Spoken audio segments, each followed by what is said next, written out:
Hello everyone, it's Terry Crow, creator of Progress to Success Management and president of Starfish Performance Consultants.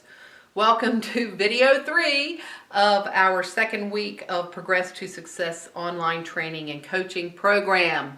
Delighted to have you back.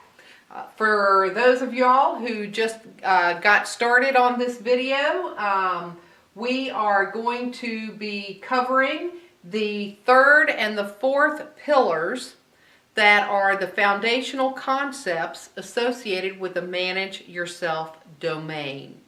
So we just covered pillar 1, which was perspective, which is our ability to perceive and process things in their true relationship without distortion or bias. The practice that went along with that or goes along with that is maintain perspective through locus of focus. We also talked about pillar number 2. Pillar number 2 is purpose. Purpose is all about, purpose is the reason for which something is done or exists or is created.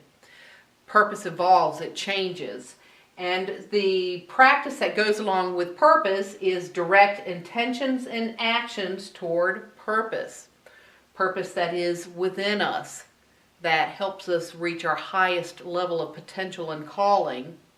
And purpose that is bigger than us. It goes way beyond us.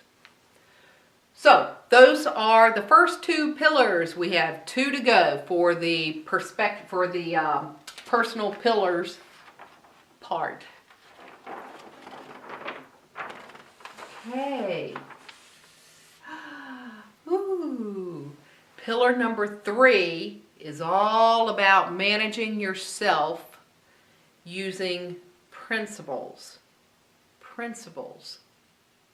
Well, what are principles? Well, in their simplest form, principles are guides that point. They point. Notice here that the word is not they explain, they instruct, they direct, they tell you specifically what to do in A, B, C, D situation. No, those are not principles. Principles serve as guides. They serve as signposts. They serve as indicators. So principles are guides. What kinds of guides are principles? I'm glad you asked. Principles are guides that point toward what do they point toward? They point to our truth. And our truth is our truth. It's individual, it's unique. It is only able to be defined by us. But our truth really represents our highest level of consciousness or understanding. And truth can evolve over time as well. And principles are there to help us as we are making decisions and taking actions that help serve as guides. They serve as indicators that help point to that truth, that help us determine what our true north is. They help us to be able to have some sort of map that lets us get to our destination and that helps us make decisions along the way about which road to take and which direction to go and which turn will get us to where we want to be in the best way. Those are what principles do. Now, when we talk about them being guides that point to our truth, what does that mean? Well, here's what principles do.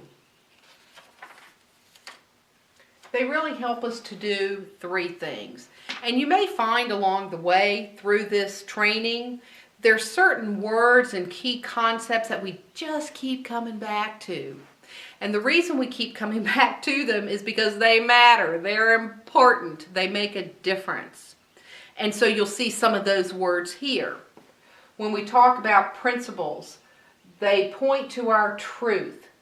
And along the way, we learn how to interpret them. So as we come more familiar with what some of those principles are, as we become more skilled at being aware of them and what they mean, we will begin to interpret them in different ways. Not meaning we won't abide by them, but that they can have different interpretation along the way as we grow, as we begin to tap into our own potential.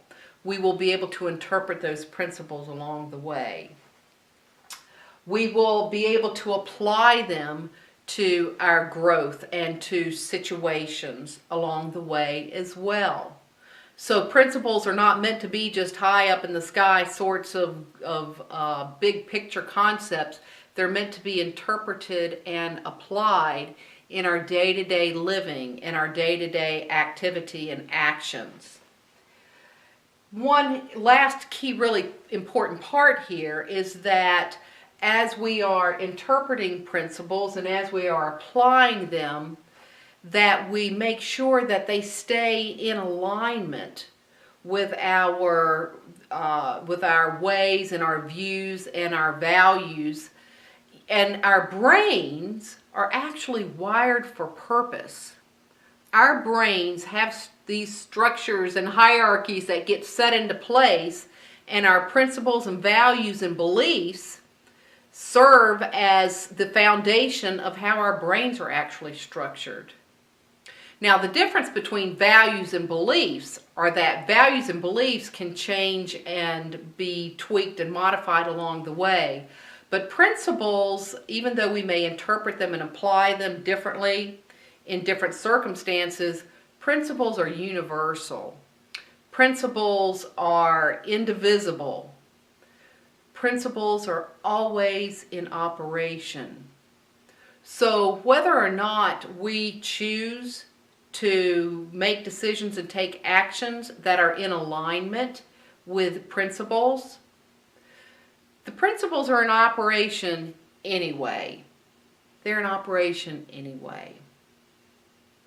So principles, as we interpret them, as we apply them, as we make sure that they are in alignment, they help us as we make decisions, and they help us as we take actions. So, for example, say you're in a situation where a decision that you could make would be one that would benefit your own self-interest, and there would be nothing ethically wrong with it, but if you made that choice that served your best interest, you know, for example, in this example, that it would erode the trust that you've built with some coworkers. So the principles go into action here, and they help guide decisions that say, shall I serve my best interest at the sacrifice of the principle of trust? What would your decision be? I don't know. But the principle of trust is in operation regardless of what you or I would decide to do in this situation. And the principles serve as guides. They serve to point to our truth. Now, there are many different principles that are in the universe. What I have found is that there are 5 principles, and you can add to them your own, that seem to be particularly prevalent within the workplace. And these principles are one I just mentioned, which is trust. Trust is all about our credibility. It's about whether we are competent. Trust is about whether or not we care beyond ourselves. So as we are interpreting trust as it relates to others, when we consider managing yourself, the manage yourself domain, trust is a foundational pillar that we want to develop. So trust is one pillar. The next one is fair. Fair. Are we being fair to ourselves? Are we being fair to others? Are we building that up? Fair has to do with being unbiased and not distorting the truth. Fair has to do with making decisions that are equitable. They're equitable. And being fair is about being fair to ourselves, and it's also treating other people in a manner that is fair. So trust and fair. The third principle that I've really found to be one that's very appropriate for this discussion is that of human dignity. So, human dignity, you can think about that as it relates to our inalienable rights. The rights that we all have to treat others and be treated in a way that is respectful and that is in a way that recognizes us as human beings. So as you manage yourself, as we manage ourselves, making sure that the principle of human dignity is interpreted, applied in the decisions and the actions that we take in our daily lives is very important in the principles pillar. Another one of the pillars that relates to principles is that has to do with service. And service is about being of value. It's about contributing. Service is about being helpful. Are we being of service to others? Are we being of service to ourselves? Are we taking actions and making choices and decisions that are helpful to us, that contribute to our own greater good, that serve us at a higher level and others? I'm not meaning to sound self-serving or seeking, but the service aspect of principles is about how we contribute and help others in the highest and best possible way we can. Those are 4 principles. The last one is that of growth. Do you recognize another key word that I keep going back to? And that is growth. Growth. Growth in terms of, are we growing as people and making progress? Growth in terms of, are we maximizing our potential? Are we reaching to the stars and really being able to participate in life fully and exuberantly in a way that really helps us to reach our maximum potential and to grow ourselves? So those are the 5 principles that come to my mind when we talk about principles as it relates to personal pillars for managing yourself. I'm sure that you can think of and come up with others as well that are applicable in your lives that I might have left off, and I encourage you and urge you to jot down a few that matter really to you, that you have found to be principles that are foundational, that really make a difference in terms of what you consider to be important and that you want to incorporate as you are living out this design in your life. Okay, that's pillar number 3. We have 1 pillar to go. Oh, no we don't. We have a practice. Ooh, can't forget the practice, can we? All right. The practice is to apply these principles to everything we do. To thinking, to feeling, and in our actions, to acting. So our practice is going to be, and we've talked about interpreting, which we want to do, but more specifically, when we talk about practicing, we want to apply these principles that we feel are important to thinking, feeling, and acting. And as I've said, that relate to the other 2 practices that we covered in the previous video.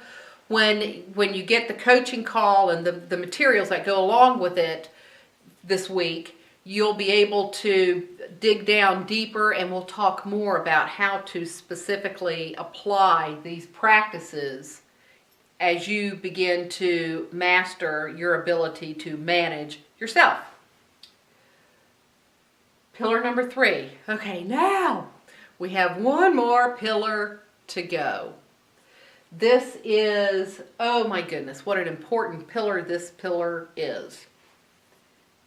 And it's one that I've already told you and shared you that is personally important to me and is one of my top 3 words in Manage Yourself. And that is presence. Yes, the final principle is presence. How do we get more of it? How do we do it? What is it? Well, presence is living fully. Being present is all about living, and not living just at half charge, but living fully charged, fully and completely charged. Living fully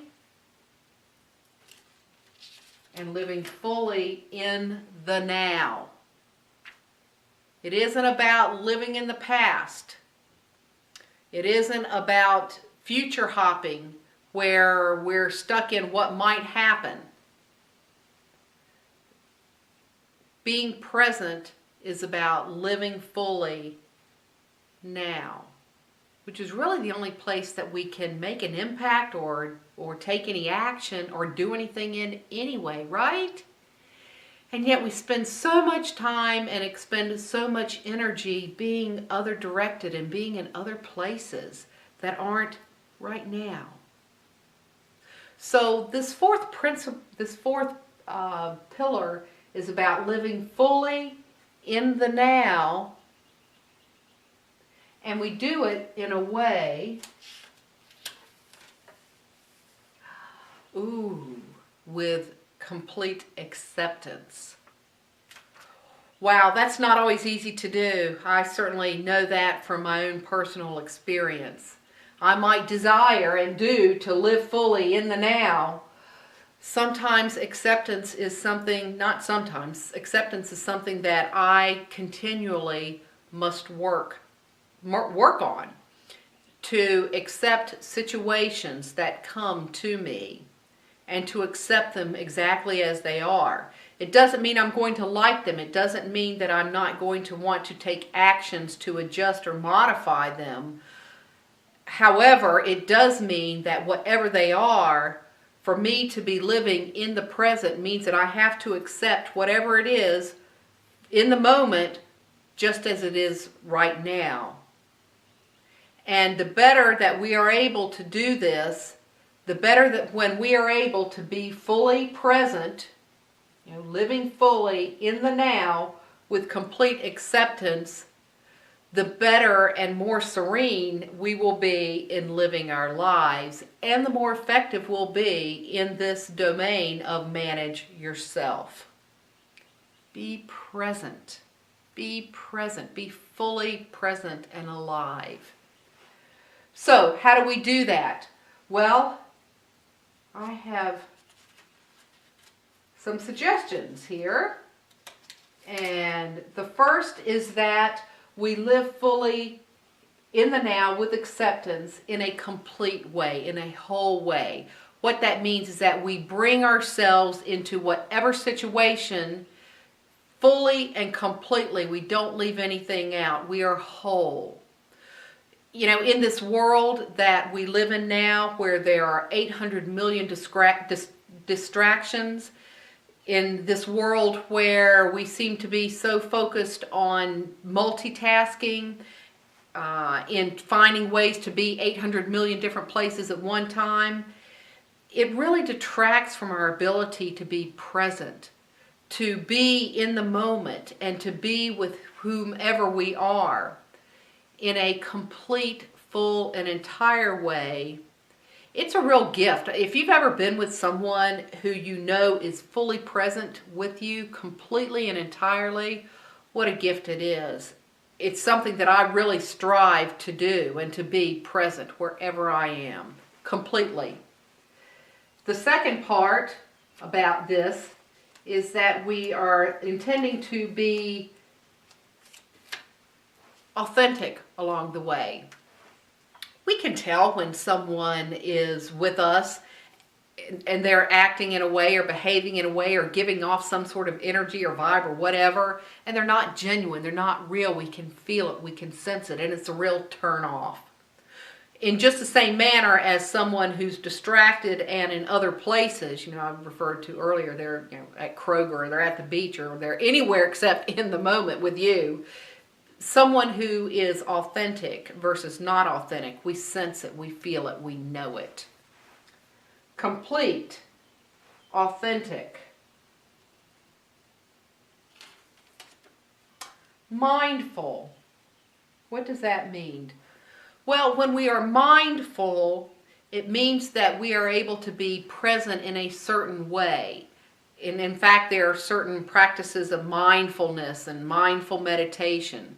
But the concept having to do with mindful is that it is a certain type of presence and awareness that is very intentional, and it's purposeful, and it's focused, and it's a concentrated effort. So the more that we are able to be present and to be aware of what's going on, to be aware in a way that's very intentional and that's very focused, as we are able to do this, we are able to increase our presence, our ability to be where we are fully and completely. So, complete, authentic, mindful, and the last part of this, the strategies for developing greater presence. Ooh, this is a biggie. Engage. When we are with someone, when we are in a moment, being fully engaged, being in a dance with that moment, being fully invested and committed to that moment is a way for us to ensure that we are being fully present and exuding our presence in the process. This relates, obviously, it has a direct application to our interactions with others. So as we are interacting with people, as we're in meetings, as we are interacting with our coworkers, as we are interacting with our business associates and clients, our ability to be able to really engage and to let the person that we are interacting with know we're there, that we relate, that we connect, that we are hearing what they have to say, and back to them, they us. As we're able to increase that level of engagement, we are more fully present. And again, people know when we are fully engaged. People know when we are fully there. It makes a difference in terms of our ability to manage ourselves, being able to manage our level of presence. And presence doesn't have to just deal with being with other people. How we manage our presence in the day-to-day situations, how we manage our presence as it relates to projects that we might be working on. It's so easy for us to be distracted and to not be able to get work done and to make progress because we're thinking about the past, or we're worried about the future, or whatever reasons that might cause us to get off track and to be divided in our attention and not focused and have clarity. They're just everyday occurrences and threats and things that get in our way of being the best that we possibly can be. However, as we are able to increase our presence and our ability to stay in the now, the right here, the right now, with focus and attention and clarity, can you feel the difference?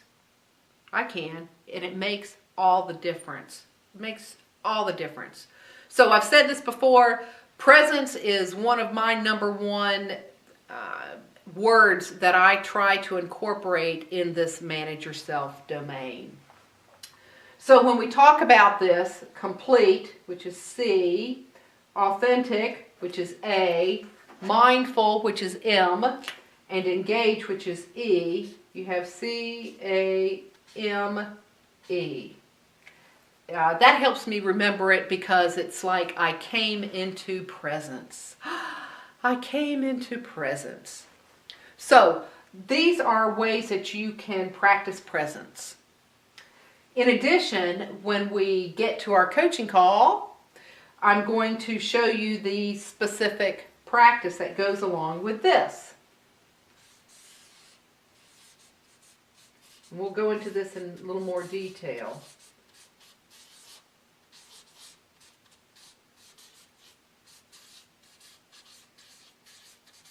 But it is to participate with present. I'm sure you can suspect that when I start talking about participating, I'm going to be talking to you about participating fully and completely and authentically and in an engaged way and in a mindful way. I'll show you how to do that deeper when we talk about that and cover it in our coaching call. But the practice is to participate with presence.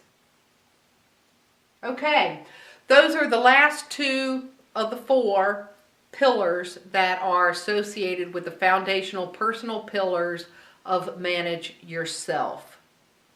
So remember that the pillars were perspective, purpose, principles, and presence. And these help us to be able to manage our space, which in turn helps us to be able to manage ourselves. So that completes the video training for this second week of Progress to Success Management and the focus on the Manage Yourself domain.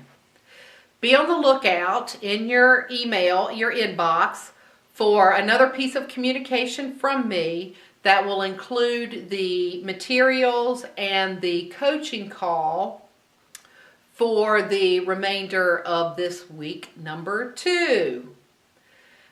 Then, of course, over the next several weeks, we'll be covering the other 2 remaining domains that are Manage Conversation and Manage for Success. But for this week, be on the lookout for one other communication from me that will be our coaching call and materials that go along with it. And I look forward to being with you and to continuing to share with you along this journey.